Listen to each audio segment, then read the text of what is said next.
Welcome back, everybody. Today, we are diving deep into the complex interplay of social pressures, family expectations, and past relationships. We're getting into the feels today, my friends. We're exploring how they shape our self-perception. So, this topic that we're talking about today on our Soul Sisters podcast, it really hits a listen. Right in the gut, something we still carry with us all the time. So we invite you to join us as we unravel the journey from who people thought we were to who we thought we were, and ultimately who we are today. We'll explore how growth is an integral part of life and how embracing change allows us to evolve past these identities while still acknowledging their influence. So let's get into it. Let's do it. Liz, where I would really like to start is when you hear me give that intro and you think about, all the things that we talked about before we hop on today. How do you relate to this topic? Like, where does your brain immediately go? Because I know where my brain immediately goes, like where I hold almost like shame. So where does it start for you? Yeah, good question, Em. I really latched on to you saying societal pressures, and that's kind of where my mind's been at lately, just with pressures of marriage, buying a house, babies, all of that kind of stuff, like really prevalent in my life at this moment. And then I also still think about like who I have been and how much I've grown from that. So I think that's kind of like where my mind is at this current moment. I just started myself on a social media detox because I was really like putting out a lot of content and just spending a lot of time on there. So that's also where my mind is at lately. What about you? Yeah, I think I think societal pressures are always with us. So my mind definitely goes there. I think that I've been carrying societal pressures with me since I was young. I can remember being in middle school and thinking like, oh, I'm not going to get like, I don't want people to see me eat. Like, I don't want people, because I was a chubby kid. I don't want people to see me eat. I don't want them to think that I'm fat, so I just won't eat my lunch. And that was because we grew up in the toxic of, the late 90s, early 2000s. And I was never going to look like Christina Aguilera. Girlfriend was fine, but she was also real thin. And that was something that I struggled with. So my head goes back to just, early childhood and all that has developed throughout my life, because still to this day, I started in 7th grade and then I go into high school and I realize how much I was going throughout high school and the pressures that are just put on you generally there, as Mhm. well as, in addition to these things that no one knew about, not food, but, with my family and other such relationships, and how that still carries over into who I am today. Mhm. Societal pressures. I'm getting married and I think about what I'm going to look like in my wedding dress 24/7, because I'm also going through this new diagnosis of Hashimoto's, and this autoimmune disease has taken over the way that my body physically looks, and I can't escape that. And it's hard. It's really hard to take those perceptions of other people and say, it doesn't matter, I'm fine with the way I look, because I don't feel fine, right? Yeah. Yeah, that's got to be hard. And I Mm-hmm. can think back to like when I was little, I got made fun of because my teeth were really sharp, like my I canines were remember. really pointy, and I literally got them shaved off at the dentist. And to this day, I still think like, man, I wish I had those really sharp incisors to chew my food with and to like look like a cool vampire or something. I got made fun of for my sweaty armpits, and so I got like steroids put into my body, and now like I barely sweat, which I don't know if that's a good thing or not, but just these things that we change in our youth because of influences can really, last. And then also just thinking about like the suicide rates of younger humans, there are some irreparable things that we can't take back. And so I think it's important to keep that in mind too. Like we're lucky we got out of there, but there's still a lot that sits with us, and there's a lot, that people didn't make it out. So Yeah. hot take. Hot take for sure. There's that, I mean, that plays into really what my next question is, where when you think about your perception of yourself back then, what did that look like? So you get to middle school, you can get to high school, but just your adolescent self, what was your perception of you when Yeah, you were dude. that? I would every year for my birthday wish this would be my wish. I wish to be happy and successful and get good grades. So literally, like I really just thought I needed to excel and just kind of be as good as I could be in every facet. And that definitely was with like my grades and such too. Yeah, I think I cared a lot about what other people thought of me. And I wanted my grades to reflect that.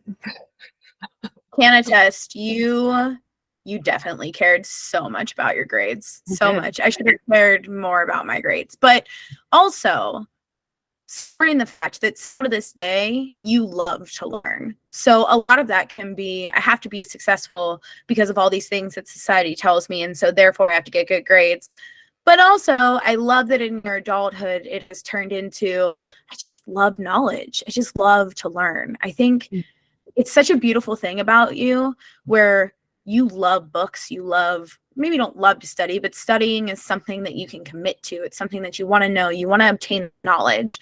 Whereas I look at myself, I'm like, I would rather die than go back to school. And you would go to school forever.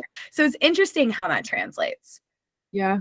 Yeah. I mean, there were definitely some huge values of that. Like shout out to Mr. Lindsay and some of the teachers that I like really connected with and learned a lot from.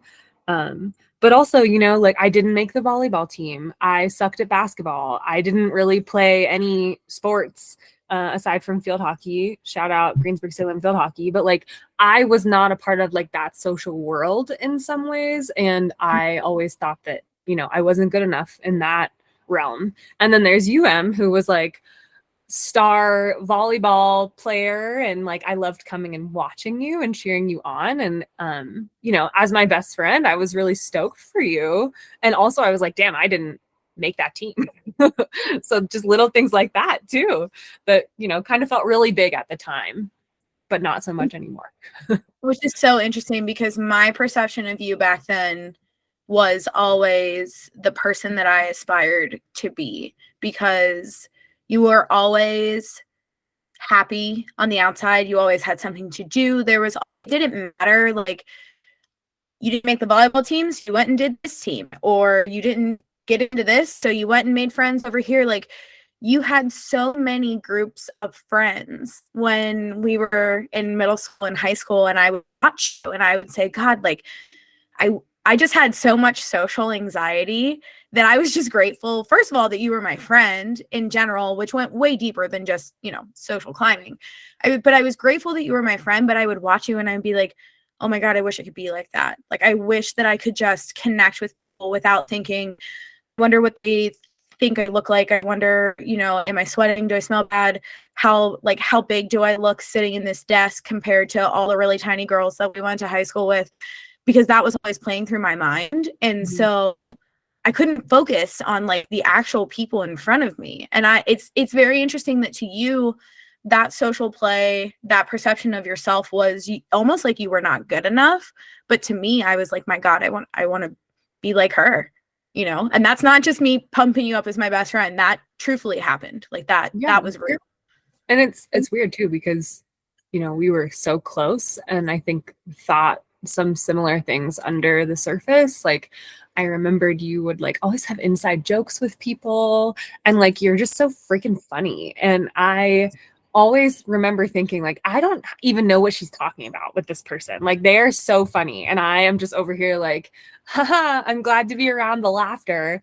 And sometimes I even still feel that way. Like, why am I not, making this person laugh as much? And so it's just like these little intricacies that, do come and go even still. But yeah, it's really interesting to like hear your perspective of me, and like my perspective of you was like, she's like the coolest kid I know. I'm just so glad I get to be her friend. So interesting. Meanwhile, that was not what was. I mean, my perception of myself back then was so damaged, so entirely damaged. I was like I think I was like 125 pounds. Thought I was the largest person to walk the face of the earth. I just really felt like none of my relationships outside of a few people that I let in were real. I didn't trust anybody, which really went back to issues that I had like within my own family and within, you know, issues that came different types of relationships, but I never felt like anyone was on my side. I always felt like I had to be one step in front of everyone else in order to not be the outcast or not be the person that's hated. And like if I take art classes, which is obscene because art is literally what I went to college for and what made me happy, but none of the quote unquote like cool kids were in the art classes. Like, what am I gonna miss? Meanwhile, people that I met in art class were the coolest fucking people that went to our high school. So if any of you are listening to this, just know you made my experience so much better. They were the most grounded, like down to earth, wonderful, kind, hilarious, but it wasn't within our circle. And so I just didn't have I was always worried about what other people were thinking about me. And I never actually took the time to slow down and actually listen outside of a few outstanding people who I'm still friends with today. That being said, I can count the number of friends from my past on one hand, probably less than one hand, right? Well, I have all my fingers, but less than 5 fingers, because my perception of myself was no one actually really likes me. They only like me because I'm on the volleyball team, or they only like me because I'm friends with Alyssa, or they only like me because I'm friends with this person, or because I'm dating this person. I didn't actually feel like there was genuine connection. And then when we graduated, I was like, okay, bye. And I just stopped speaking to everyone because I just felt like I had to take it off, you know, like just take that load off. Yeah. I mean, you talking about like weight and stuff, it made me think about like when we would have to line up in the hallway and wait to be weighed. And it was according to our BMI. And I think we literally would get a piece of paper like telling us our range with where we were with our BMI. And that is wild to me. Like, yeah. in my why family, did we do that? In my family, we called it the fat letter. And just so everyone knows, my brother, Nick Allwine, is a Greek god. He is nearly 6'4", the most cautious person about what he eats, works out multiple hours a day, every day, never does a workout, never stops running, always worried about what he's putting into his body, his heart health, all these things. This motherfucker got the fat letter every fucking year because he was always taller than what you should have been in the average range, which meant he weighed more. And the same thing happened for me. I mean, I'm almost 5'9", you know, and yeah, I was a chubby kid for sure. But I was also, you know, as I grew, I was an athletic kid. I worked out a lot. And again, I was taller. And I could understand, you know, the school systems being concerned for our weight, but mortifying experience standing in a hallway and someone saying it out loud and no one taking into consideration what that was doing to individuals, not even just the girls, man. Like my brother to this day, love him to death, but not the best relationship with food. Like he will stand there and count out how many grapes he eats. And it's like, dude, you're 6'4" and in the best shape I've ever seen in my whole life. Eat your fucking grapes. Like, you know, but again, grapes. Name of this episode. Can we get a t-shirt made? Nick Allwine, please eat your fucking grapes and stop counting them. But you think about that perception that you thought, not even that other people actually had, but that you thought people had just because of a number being said out loud. Yeah. Yeah. And I mean, you also were just talking about like how you had some like close friends and once we graduated, definitely lost touch with a lot of some of those friends. But I think you were my very best friend in the whole wide world. We spent days and days and days together on end. And there were still like a lot of things that I didn't know about you. And I think sometimes still it hurts me that I couldn't have been there for you during some of your harder moments. But I think also we were like, emotionally immature. Like, Mhm. I don't know if I would have known how to help you in those times and in those moments. And like with your family, struggles, with my family fighting and stuff. And yeah, there's a lot kind of like swept under the rug without like harmful intentions. Mhm. Um, and Mhm. that's just, it's hard sometimes to look back on those times, especially because we've come so far. But yeah, once I sit in this, I'm just like, oh, I feel ick when I think about these things sometimes.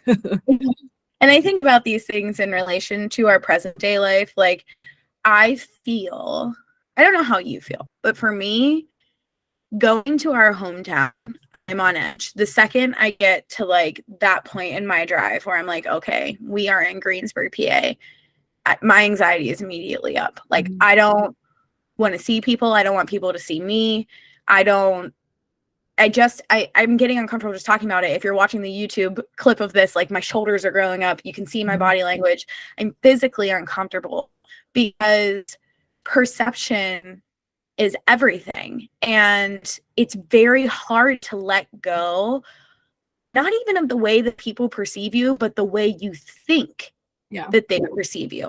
My thought on how people in our hometown perceive me, even some of my family members, is the angry drunk who was opinionated and mean and loud because I was. We've done some healing, guys, but I was. Amen.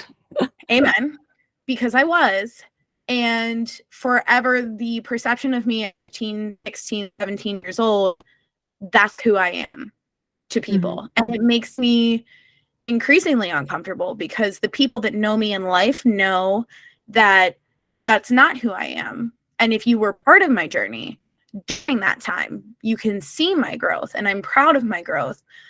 But I get back into the Greensburg bubble and I'm like, oh my God, I cannot be here. I am physically uncomfortable with the way I am viewed here. And some Mhm. of it is my own doing, and some of it is just pure blindness. And it's really uncomfortable. I really have a hard time with it. Yeah. Yeah. I think I can relate, and also I feel differently. When I was 20, I got a DUI and it was in the newspaper. And I knew for sure everyone and their moms had read that and were judging me for sure. I was judging myself. And you got to shout out. I think we had a graduating class of like 200 Mm, something. And so our high school alone was maybe 1,000 total.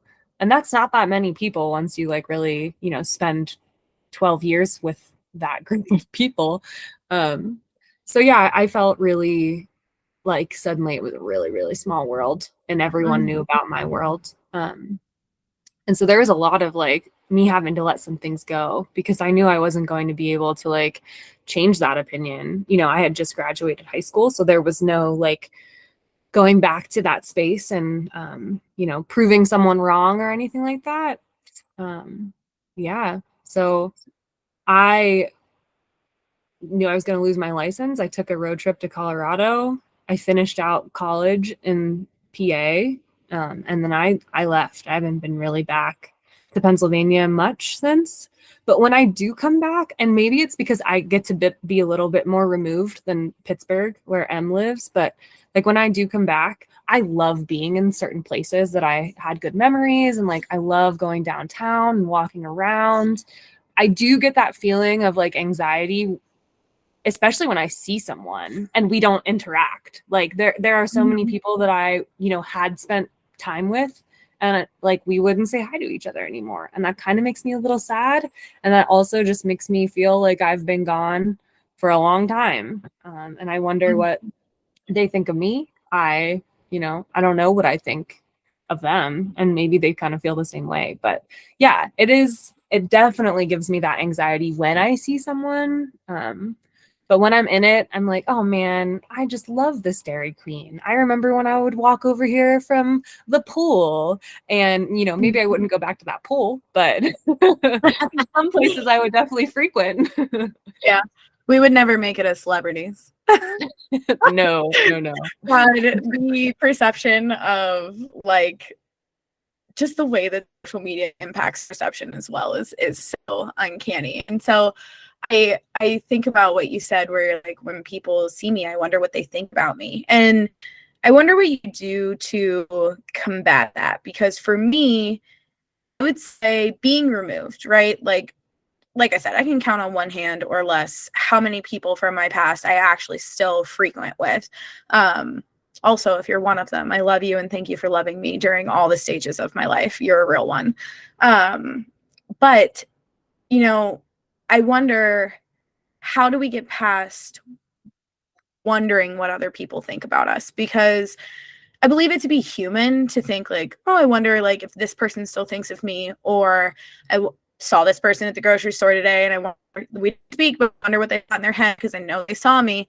How do we get past that? Because I think I struggle with that, where I have days where I won't go to Greensburg for months and months on end, and fuck it, I don't care. It doesn't cross my mind. I'm not staying up at night about it. And then I go to visit my mom, or I go to visit my dad, or I go to stay with Nick, and I see someone on my drive, or we have to stop at Target, and I'm like, gross. Like, I don't want to see you, but you're seeing me. I can't be a total dick. And now this interaction is weird. How do we all feel? And I struggle to get past and wonder what other people do to get past that. Because once I'm removed, I don't think about it. Not even like, I just don't even follow people on social media anymore because I'm like, I don't care to see your life. But when it's in front of me, it then sits with me for the day. And that is uncomfortable. Yeah, same. I mean, there were some mean people in Yeah. school. And at times I was probably one of those people. Like, I'm sorry for anyone that I was mean to. And I think it's hard not to just like see a person and remember how you were made to feel by that person, whether intentionally or unintentionally, or, we were too young to know any better. So I think just like having, not grace, that's not the word, just like having empathy, having like self-love for ourselves and other people too.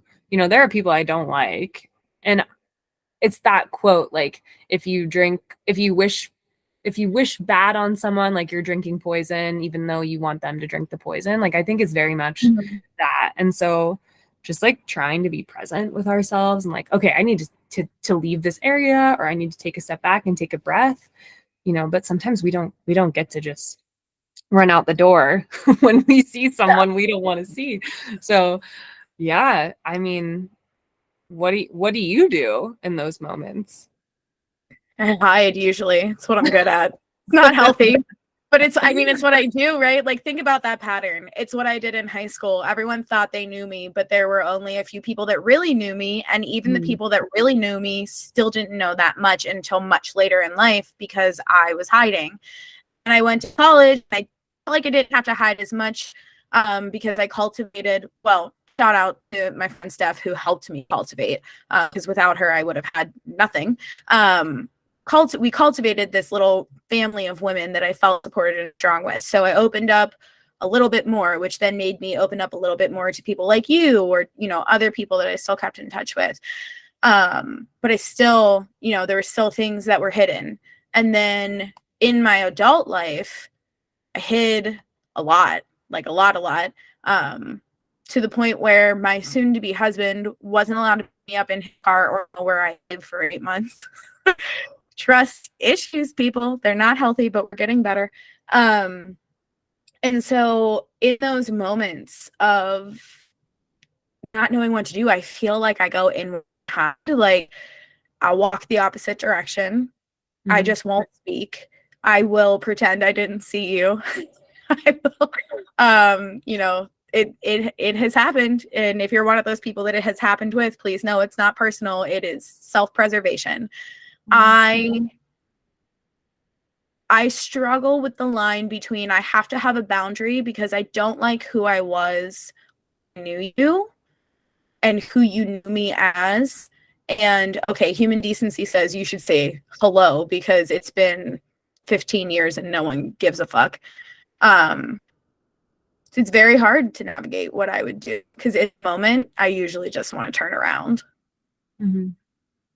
Yeah, I mean, so many of like free writing classes and healing ceremonies are like writing a letter to our younger self. And every time I do that, I just like want to hug little Alyssa. There was so much shame there. And I think I've done a lot of shame work where it's like, you know, I did the best I can with what I had in those moments. And also I try to think like, maybe those people didn't really think about me in the way that like I thought that they thought about me. Yeah. So even just like looking and smiling or like giving a nod, you know, I saw a couple people last time I was home and like I was so happy to see them, but like couldn't bring myself to like get the courage to go say hello.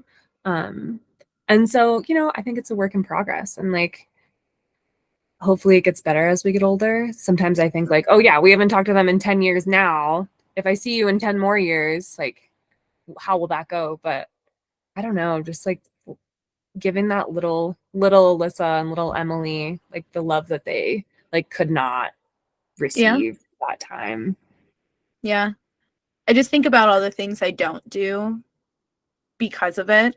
The word shame. I think I have some just genuine dislike, which is fine. And then I have some shame that I carry because I know how I behaved. I know the way that people saw me and the way that it was received, and it's embarrassing. And on top of that, well, I think I know, right? It's all perception, but also I know the way I perceived it, so I'm sure I can't be the only one that did, right? But I also know what other people don't, and that's what I was going through for all of those years up through college as well. And I think about my behavior following that. Like, I think about the fact that I went to a friend's wedding and I saw someone from college that I am not a fan of, still not a fan of, don't feel that they are a genuine human. I could have had the tact to walk up and say, "Hi, hope you're doing well. This is Troy." I didn't. I said hi to everyone around them, and then I walked away because I just can't it doesn't feel genuine to who I am to allow that. I feel like allowing that interaction allows someone still to see the weakness in me, right? Like, it's not okay. You know, what happened was not okay. Or something completely unrelated to actual conflict. I have an art show coming up now. I'm not going to the reception for it because I live an hour and 10 minutes away from it, and it's on a weekday, and work is crazy, and that's hard.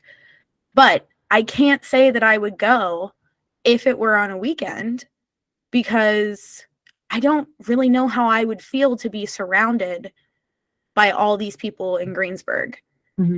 Literally, subjectively looking at my work. You know? So I told you guys, we're really getting into the feelings today. Yeah, I mean, like, back to like societal pressure, you know, it's like ideally in a perfect world, we would love to all hold hands and sing Kumbaya and be besties.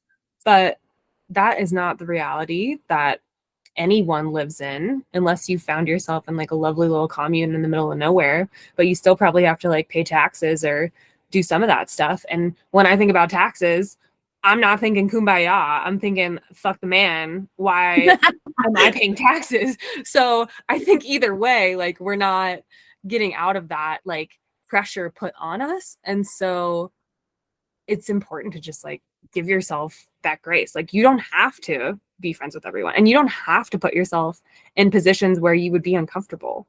And like there doesn't have to be shame around that. maybe like in your ideal mind, you'd love to be able to do that, but like sometimes it don't always be that way though. Don't always be that way though. I love the ideal mind. Let's go back to that term. The ideal mind. I just made that up. I know, but I love it. That means maybe that should be the topic of this podcast. The Well, because we're mind. like just boxing up against this, right? Like, right, of what it should really have been. Yeah, what it should have been, what it could have been, what other people thought it should have been.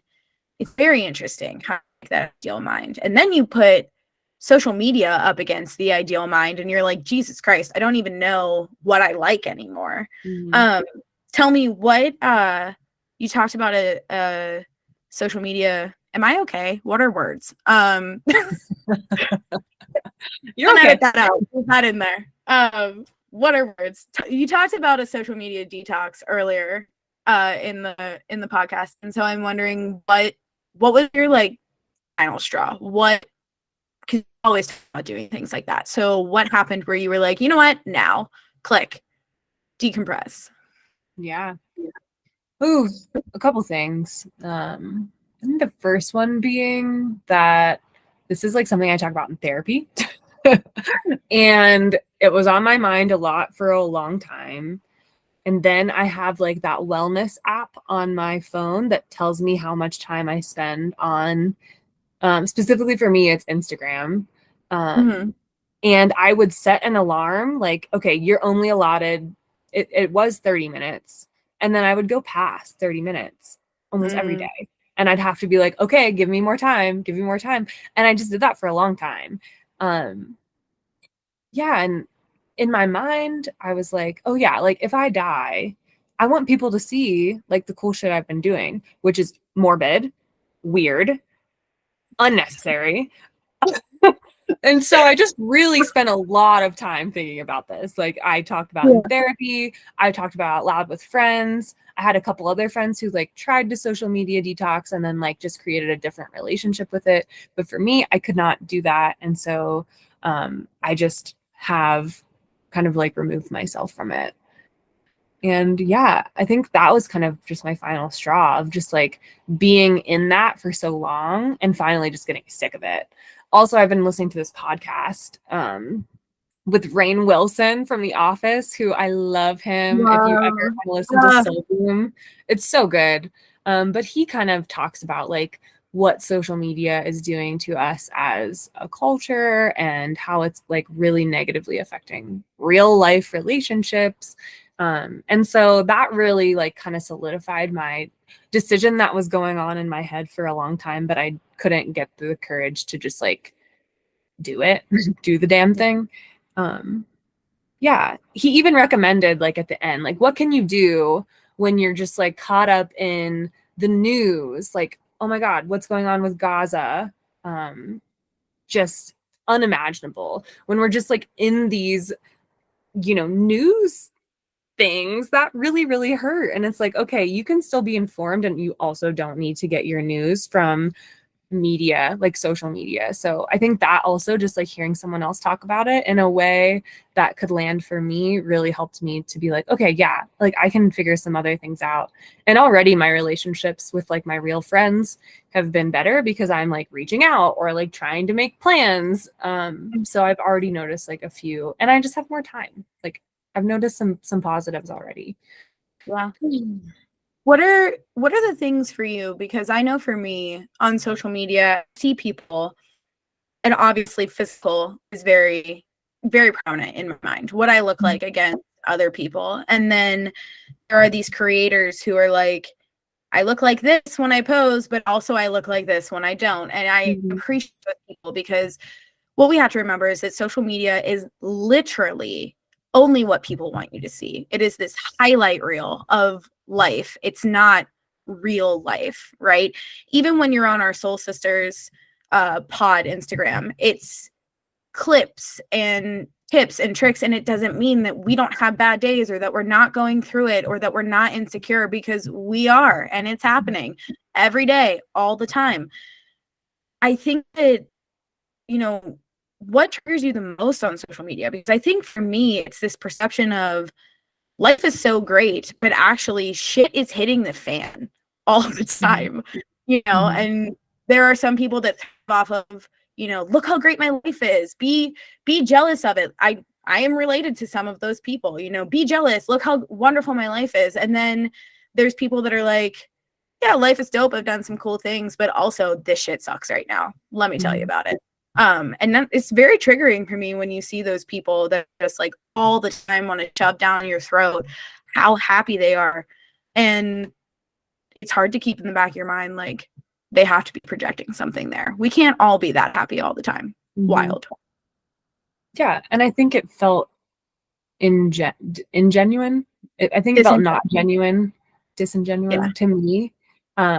Because I was one of those people. I was sharing like, you know, the trips I've gone on and like the beautiful things of my life. And I just want people to know that there's more.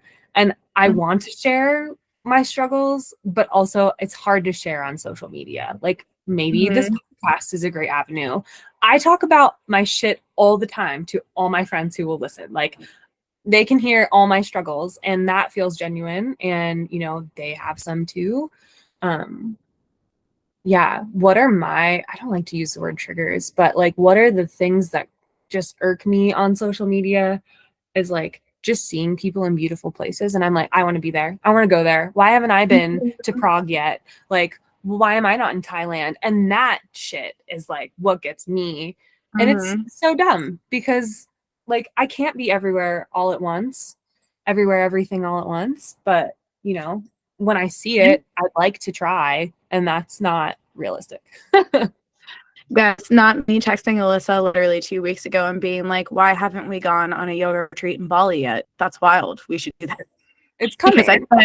It's coming. We are going to do a yoga retreat, but that text was prompted by the fact that I spent 25 minutes on Instagram looking at people on yoga retreats who it's probably, you know, for most of them, the first that they had ever went to, or they finally got the money to go. Like, you don't know these people's story, right? And I think it all ties back into perception. And that is why it is so hard to share your struggles on a platform like social media, because you have this idea in your head of what people's perception of you is, especially people that you no longer actually speak to. You know, we, at this point in our lives, people that are our friends, these people are here for life, right? Like you're not going anywhere. You've seen every side of me, good, bad, pretty, ugly, you know, gross snot coming out of my nose while I cry. It's really attractive. And that's not, so if I share my struggles with you, that's a safe space. But if I share my struggles on a media platform where people are just fucking mean in general, or you don't really necessarily want people that you don't know anymore to know you. It is so contradicting where it's like you want to fight and say, make social media like a more realistic place. And then you think about it and you're like, but not for me. I don't want anyone to know.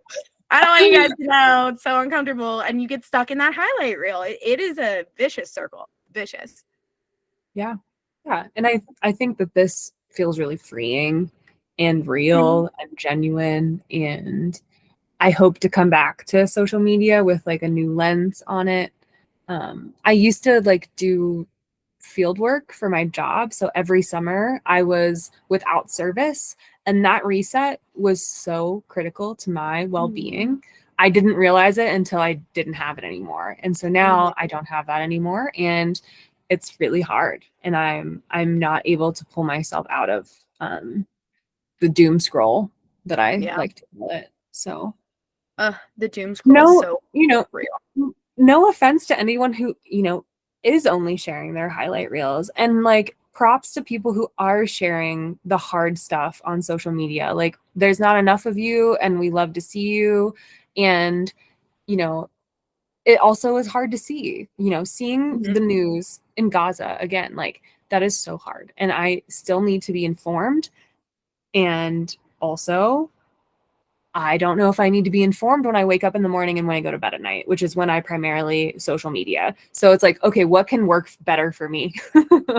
That's agreed. and having those boundaries in place. So, it's having boundaries within yourself, having boundaries within other people. It's having boundaries in what you allow yourself to absorb, because something that we don't recognize, and I wish, God, again, little Em and Liz, we wish we could hug you. I wish we would have recognized, like the people that you allow into your space, the people that you allow to hug you, the people you have sex with, the people that, their weird fucking spit particles touch you in the air.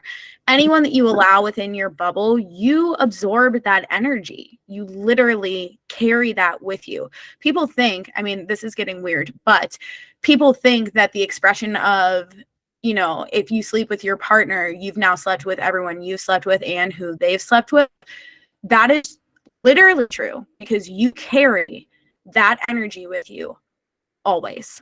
It's always within you. And so it's very, very interesting to think about how we set clearer boundaries. I don't want to say if, because life is about growth and processing and learning, but you do wish you could just hug little M and say, put those boundaries in place and you'll feel safer. You won't feel so insecure. You won't feel like you can't trust anyone.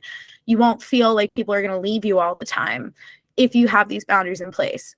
Now, having boundaries in place as a 15-year-old in high school, or even a 22-year-old in college, very different than having boundaries in place as almost 32-year-old women. But there is something to be said for it. Yeah. Also, I've never thought about that, about like picking up the people's energy from that long ago.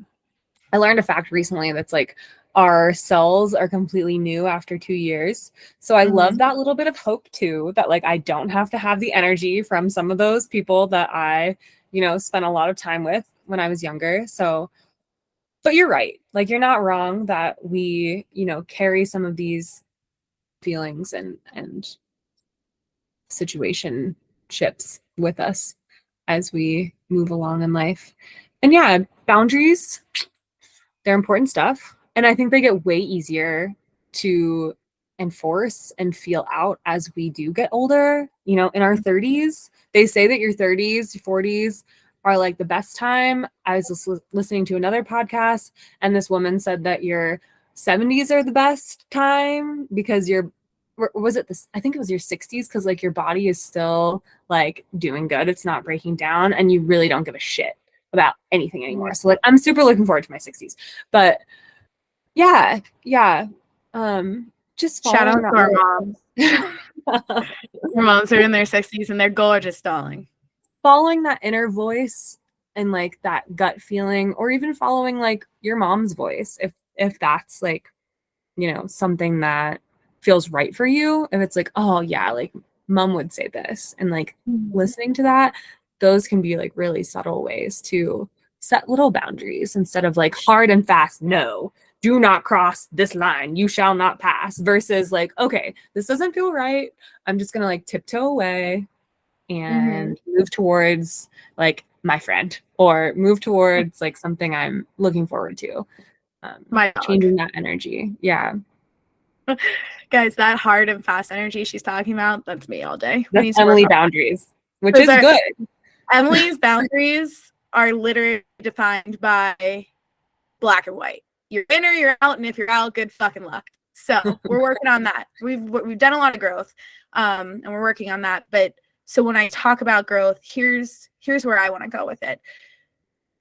Who you thought you were perceived to be, who you perceived yourself to be. Who are you now? What does your growth look like? How do you perceive yourself now? Yeah. Are you asking me this question? I sure am. I'm asking everybody this question, but I'm asking you that question. Anyone who's listening to this, ask yourself the same question.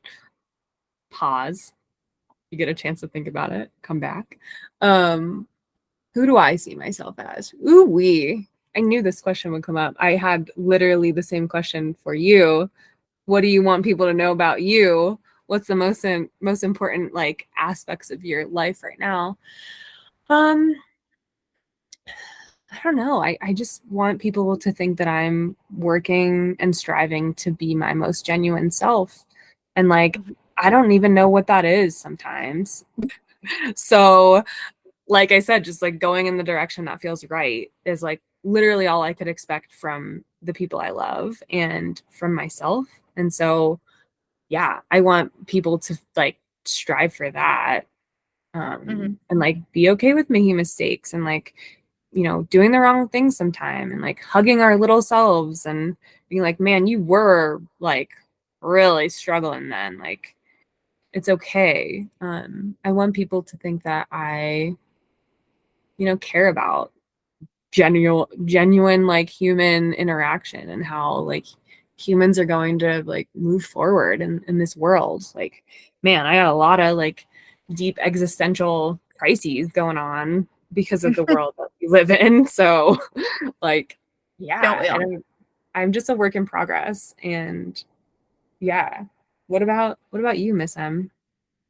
Well, first of all, I love that you keep saying the phrase work in progress because there is a podcast called Work in Progress that is narrated by Sophia Book, who is just my absolute queen. And if you need a episode recommendation, I would highly recommend you listen to the one with Jane Fonda because it is gorgeous and wonderful and so full of knowledge and love. Anyways, to answer your question, very similar to yours, where I think for both of us, what I want and where I see growth is slowly not being afraid of failure anymore. We started as these two girls that were afraid of what people thought and what if I don't get good grades and what will happen if I don't get into school and what's going to happen after school and who cares what happens? Are you happy? That's the question. Are you happy? Do you enjoy your life? Do you like the way that you spend your time? I think that's growth for both of us. For me specifically, in terms of, the ideal mind and the perception of me, if I could speak ideally, I would hope that people see me as a right guy. People that I allow in my space, I would hope that they see me and think, that girl, if she's your friend, she's going to have your back for life. She will take a bullet for you. She will go down swinging to make sure that you feel seen and loved. Because it is something that I feel very, very strongly about. I've always felt strongly about it, but I think as I get older, I start to see more of these barrier breakdowns like we're talking about today. And I'm seeing people that I love realize things about themselves and verbalizing it. And at the end of the day, I want the perception of me to be no matter what you go through, no matter what happens, no matter the choices you make, I got you. You're always going to have me. Even if you have no one else in the whole wide world, I got you. Perception of myself, I am really working on being proud of who I am. And in terms of personality, the way that I treat people, how I process my emotions. I think I've done a great job at, working through a lot of that and being proud of who I am inside. There is still growth to be had for who I am on the outside physically. And that might never be perfect, and that's okay. But I think for me, growth and work in progress is a great term in terms of who I am now. I am much more open to, I don't have to be this. I can want to have some of these qualities, but I can keep growing until I'm in a casket someday, or, buried under a tree like I want to be in the roots, in the ashes. But it's okay if I'm never fully this. It's okay that I'm never going to be a famous artist in a gallery in New York City, which was my dream when I was like 17 and is hilarious because I'd rather die than go to New York City at this point. Too many people. Or it's okay that I still live in Pittsburgh. I let that bother me sometimes. And it's okay that I still live here because the next best thing is getting a lake house somewhere and just having a good time with my friends. So being okay with who I am and not having to root myself in identity, I think. Yeah. Yeah. You are a loyal human being. You're a beautiful artist and you make people feel so loved. and you're fluid and open to change and open to experiences. And I think that just being open and curious and interested and like thinking about it as growth and like a work in progress instead of just like, I need to do this, I need to get this, or like, I'm never going to do that, is really powerful in moving forward. And yeah. Yeah, I mean, like a ton of famous artists didn't get famous until they were dead. So who knows? Also, you're famous to many of us. I have a few Art by All Wines around my home right now and in Pennsylvania. Amen. Well, I'm thank you literally for looking at the Alice in Wonderland one right now and behind the computer screen. So one of my biggest supporters, ladies and gentlemen. But to give some love back, you had talked about wanting people to perceive you as really wanting to be part of a genuine human connection. And I mean this when I say I've never met someone so focused on genuine human connection in my life. Like you, when someone is in front of you, you are so focused. Your eyes never lose focus. You never speak to respond. You always listen first. And that genuine human connection, I mean, we always have growth in front of us, but it's just something that you've always been at it. It goes way back to the beginning of the podcast when I was like, God, I just always wanted to be able to do that. It is a gorgeous quality that you possess. Oh, no. And like, if you're wondering what you can do, if you're listening to this, like have conversations like this, like, you know, call your bestie or your mom or whoever and like tell them nice things about them that you truly feel. And like, you will feel just so like elevated and like almost high from that kind of conversation. Yeah. Like telling the people you love why you love them is like, what an incredible gift that we get to do that. And then also to be able to receive and like actually hear someone tell you nice things about yourself and like internalize that it has to be like a dopamine rush. It has to be. If it's not, then these like almost tears have just sprung from thin air. Like, I don't know. But if you want to do something today after this podcast, like think about a few things that you love about someone else and tell them. And when I'm, you know, giving therapy, I don't know if you'd call it that, when I am having a therapy session, one thing I tell someone who's like kind of struggling is like, write some nice things about yourself. Like, what do you really like about yourself? And for some people, that's hard. For some people, it's like, shit, I have no idea. And it's like, okay, I got you. I have a few things I can think of right now, but you need to like continue this list and get back to me. So I love that.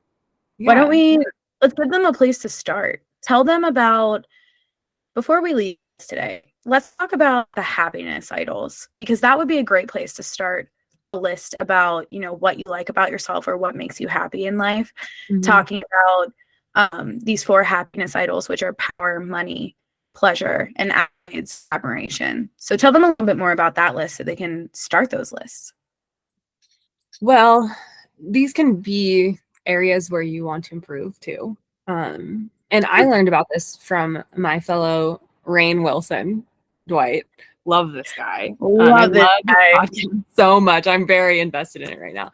And he's talking about it with someone who I think is like a Harvard teacher teaching a happiness business class. So teaching a business class to people regarding happiness, which, you know, sometimes you don't really think about those things combined. And he's saying like there are 4 idols in your life.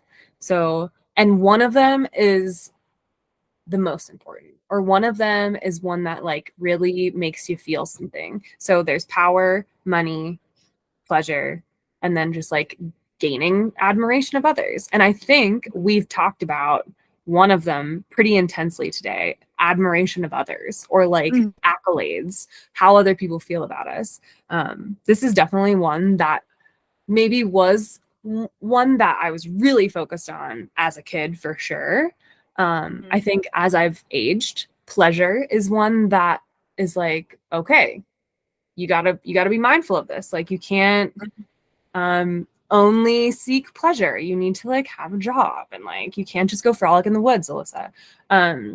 So just kind of being aware of these things and what they mean to us. Like for me, power, I could really care less. Like it'd be great to, you know, have people listen to this podcast and like get you to say nice things to your friends. Like I don't know if that's exercising power, but when I think about power, it's like getting people to do things for you, or like politics and things like that. When I think about money, like money is a hard one for me because, you know, we didn't really come from much money. So that one, I guess, fortunately, is not that important to me. But for some people, it's everything. Mhm. And so just being aware of like, what do these four idols in our life mean to us? What do we want to work on with them? And like, what are, you know, benefits that we're already experiencing from them? I think there's been a lot of growth within like accolades and admiration. And, you know, one can take the place of another and be more important to you as you grow. You know, maybe in time, I don't know, maybe money is more important. Maybe Emily and I just hit it big with this podcast. And we're like, yeah, rolling in the dough. But that's not the, you know, the focus point at this point. So yeah, what are your four things and like what do those mean to you? Yeah, it's so interesting the way that you view power, because totally see where you went with it. Like power to me can be, you know, money hungry, rule the country, tell others what to do, get them to respond, you know, very Hitler-esque. Are we allowed to say Hitler? Sorry. Sorry for anyone listening that was offended by that. But power for me struck so differently. In my head, you know, you went into the podcast and I thought power is making a difference. Power is your words having a positive effect on someone else. And so I agree. It's an admiration, 100%, probably up until my 25th year. That's what we were striving for, baby. Like our list was all about admiration and accolades. Money, you know, like I can find happiness without money. Is money nice? Yes. Does money allow me to travel places? Sure. Does it get me a plane ticket? Absolutely. Is it what fuels my happiness? Is it what fills my cup? No.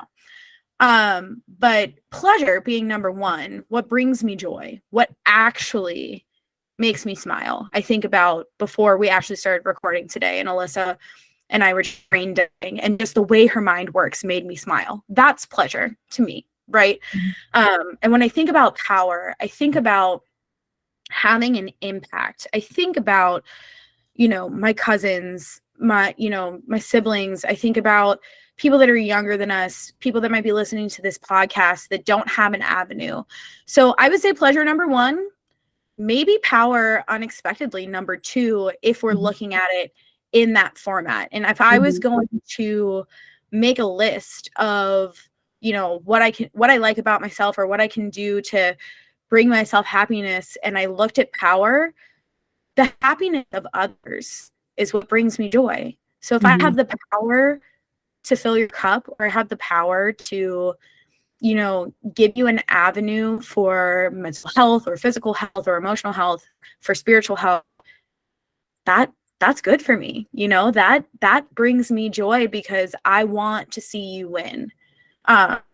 So I think that it's very interesting, again, going back to our topic of perception, how these things can be taken. And so I encourage anyone out there listening to think about these four words: power, money, pleasure, accolades / admiration, however you'd like to say that last part.